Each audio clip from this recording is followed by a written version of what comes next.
Hi everybody, and welcome to our second show of Cooking with Chris. Chris, thank you so much for coming back again. She's still nervous, but I think she's feeling a little bit better than last time. So we have 3 recipes for you today. We have a lemon pepper tilapia. We've just got the ingredients up on the board here, but we'll have all of the recipes and the how-to on the website as well. So we're going to start with the lemon pepper tilapia. Chris, take us through it. We have about 5 ounces of tilapia here. We think once it cooks, it'll be about 4 ounces, which is what the limit is on the nutrition plan. So here it is. Let's call it the serving size, because if you're still hungry after 4 ounces and you eat some more tilapia, I'm fine with that. Fair enough. Okay, so I'm just going to put it here on this foil. There we go. And then we're going to squeeze a little lemon. Oh, will you pass me the cutting board, please? I love to be the assistant. It's fun. It's like cooking with mom, but more relaxed.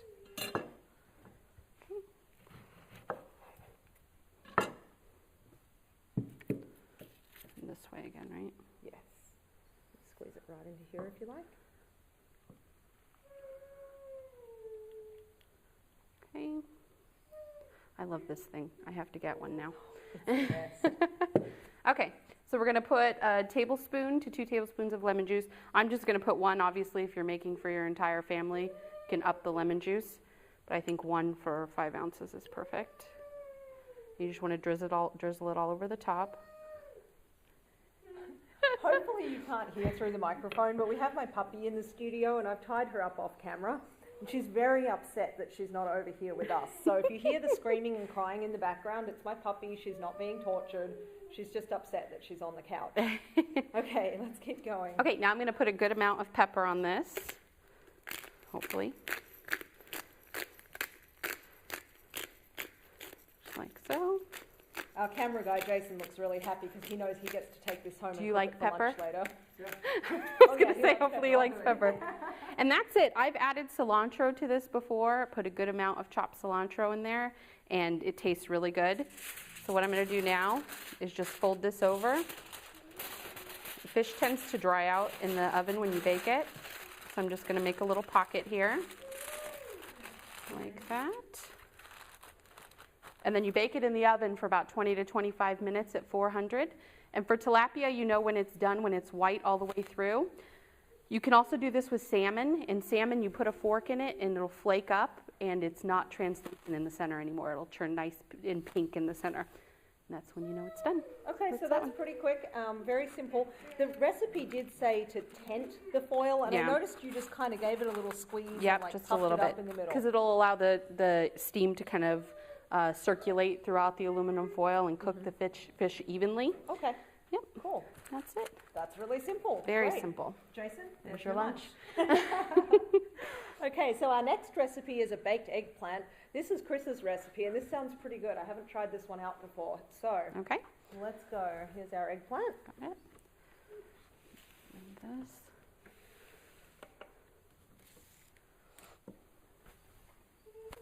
So from the nutrition plan, the serving size is 3 ounces. Go ahead and chop. I'm just going to cut the stem off here.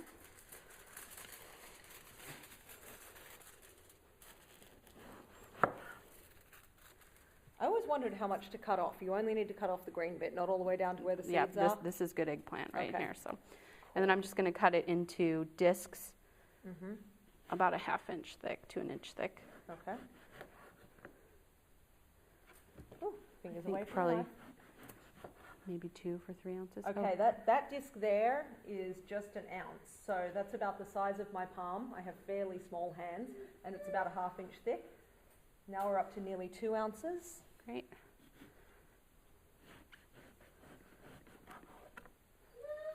These are a little on the thinner side, so we're just at 2.5 there. Hopefully that'll get us right there. Okay, we ended up slightly over. We're in between. Cut this one in half for me, and we'll take the thicker half, and we're right on 3 ounces right there. Okay. So that's a reasonable serving size for the eggplant. I like that. All right. Just lay them down on a baking sheet with either parchment paper or aluminum foil. And now we're just going to make our mixture to brush on top. Okay, so you want a tablespoon of olive oil from me, is that right? Right. So always measure, especially with oils. It is much too easy to overpour. Definitely. Okay, and then I just put a dash of salt, pepper, basil, oregano, really any spices that you like. Those are my favorites. So put in a little bit of pepper. I think she keeps the world's pepper farms going. Does that seem like a lot to you? No, it's just everything I've ever heard you talk about cooking, it's always just got a little pepper in it. I'm like, oh, really, pepper again? Yeah. Pepper's great for you. I'm a not pepper knocking fan. it. I just think it's funny. I'll add a little bit of this. Okay, so this is just some mixed herbs that I had at home. I didn't have the separate spices, so she just has a pinch there, like about how much you'd feed 2 goldfish for, one meal. Is that a bad analogy? It looked I like thought the it right was amount. very cute. Okay, I'll give it a little whisk. And then you just brush this liberally onto the eggplant. So now if you use all of this oil, that is your entire serving for the day. So don't forget about that. If you wanted to have more oil for different meals, you might just use 1 teaspoon of oil for this mix. That's right, it'll work and then brush a little less onto it. And there we go. Eggplant's tricky, I've found, because it seems to absorb the oil really quickly, and so it looks like it has none on it. But if you overdo oil on eggplant, not Tastes very very tasty. good. No. Okay, and so for this one, sorry, I have to look.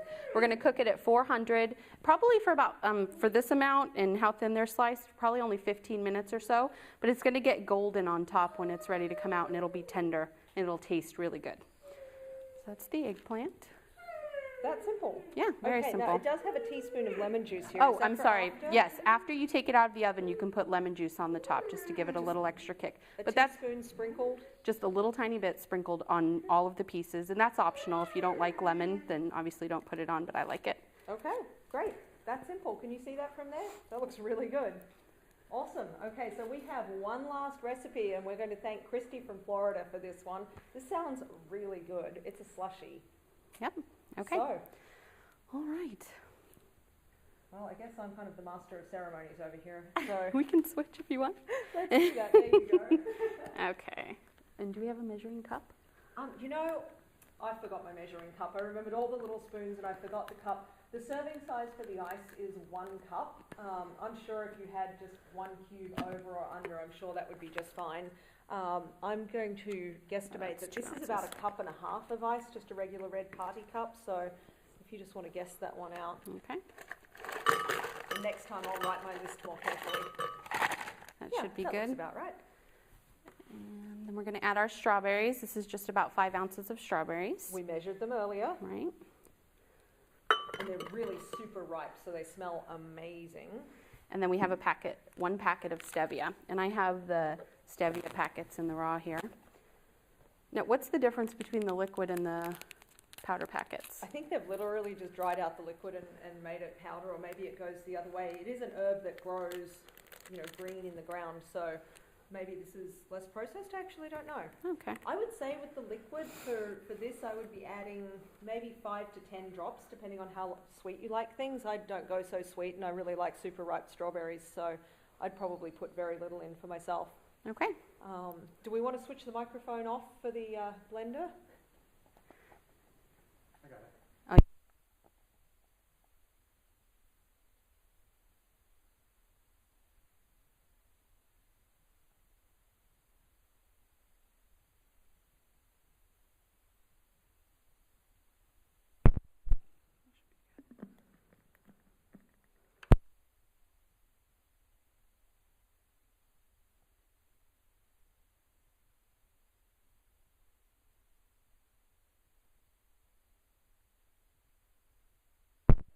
All right, sound back on? Alrighty. Super. Okay, and Christy actually said that she adds her flaxseed to this slushy every morning and drinks it. So that's optional. You can add it or drink it on its own. I thought that was a pretty good idea. Yeah, and we'll go ahead and pour a glass here. I know she's not a big fan of the apple cider vinegar. I'm not surprised that she's not putting that in too. I think that would be disgusting. Wouldn't it Just my opinion. Revolting. If I can get this off of here. Okay, technical difficulty. Do you want me to yank? Yeah, you want to try? It's supposed to twist and come off. Really? Yeah. Just lift it. Oh, there we go. Thanks. I guess I'll do the honors. This looks unbelievably delicious. All right. Okay, taste test. All right. I haven't made it before, so you'll get my real reaction here. It's really good. Super. Tastes like Jamba Juice. Side of the glass.